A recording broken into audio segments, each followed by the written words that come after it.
This episode of the Fintech Fix is brought to you by Cyboss InnoTribe. Hello and welcome to this week's episode of the Fintech Fix.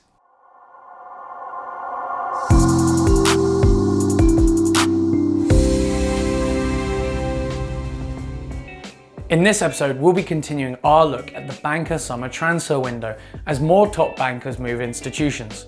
We will take a look back to last week when the first real ripples of GDPR started kicking in, and also at how closed bank branches can actually transform the high street. Going back to the bankers' summer transfer window, we have two high-profile transfers this week, with Deutsche Bank first up, continuing their bid to improve their digital attacking options. We've seen a massive cut to staff and an even bigger investment in digital tech.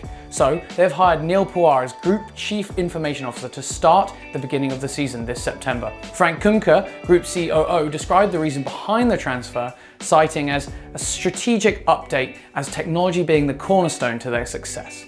Starling Bank is the next club on the list. After their successful top four finishes in the last couple of seasons, it's only natural that other banks are trying to copy their formula.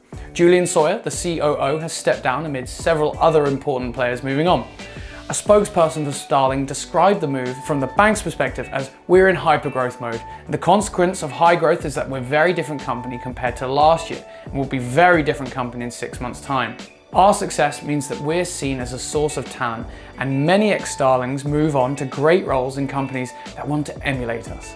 We wish them all well." Now, onto the news from last week that the ICO is finally getting serious about issuing fines for GDPR breaches. The first companies to have been caught being careless with our confidential credentials are the hotel group Marriott and British Airways. Marriott International, the company that owns various high-end hotel chains around the world, had credit card details, passport numbers, and the dates of birth of nearly 500 million customers lost over 4 years. Lastly, is the news that Santander is deciding to turn its disused branches into co-working spaces where you can get access to state-of-the-art banking facilities and fresh fancy coffee. Nice.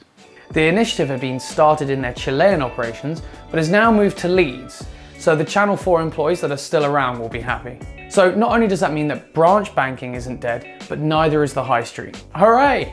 So, the 13 employees will come from the various different parts of the bank and coffee universe to create this new public house, or community hub as they call it.